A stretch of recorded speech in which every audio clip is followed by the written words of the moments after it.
Let's start with the breaking news this evening. In the last few minutes, we've learnt the findings from Tom Curry's disciplinary hearing following his red card in Saturday's win over Argentina. Let's go live to France. Our reporter James Cole is waiting to speak to us. So, James, tell us. Hi, Mike. Yes, two-game ban for Tom Curry, which is what we thought, what we expected would be the sanction if the red card was upheld. He actually accepted the red card. He pleaded guilty, if you like, which is interesting because, remember, England contested Owen Farrell's red card previously in the Wales game before the World Cup, but they accepted Tom Curry, so he's been given a, well, two-game ban with a third suspended. Those two games will be Japan on Sunday and then Chile the following weeks. The Samoa match is suspended if he does this online tackle course. They call it tackle school, which he can do a module on that, and then that brings it down to 2, and he's got a good record as well. But it's the third player, Tom Curry, he's the third player to be sent off in 4 games and the third player to receive, England player I should say, to receive a ban at this World Cup. So it's not good for England.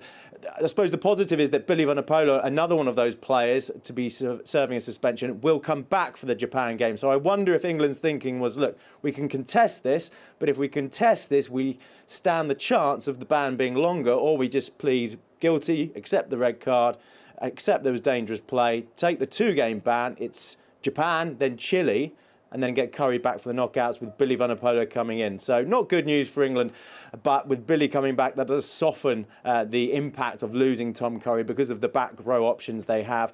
It is, though, it's strange because what we saw at the weekend was we saw Tom Curry red carded for this clash of heads in which there appeared to be a bit of mitigation. It was a yellow card upgraded to a red, but the Argentine player was dipping. It was one of those. It divided opinion. But then we watched Scotland, South Africa, and there was a similar tackle, a clash of heads. Jesse, I've forgotten his name actually, the South African player, and that clash of heads looked worse, or at least the same, and then we saw no action whatsoever. It wasn't penalised. There wasn't. It wasn't even looked at by the TMO. So it's very confusing. There's not a consistency throughout the games, throughout the officiating.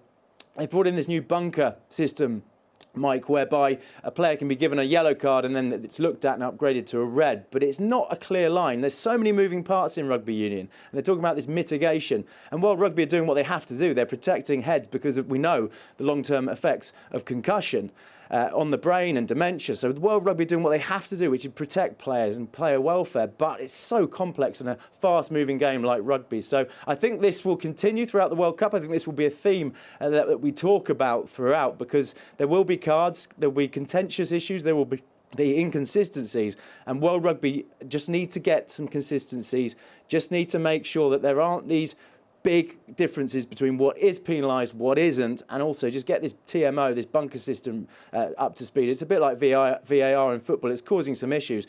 If it's seen in one game, it needs to be seen in another. But Tom Curry will be unavailable for England for 2 games. He'll miss Japan and Chile. James Cole, live from La Tuca. And James, it's Jesse Creel who you were thinking of. Thank you very much.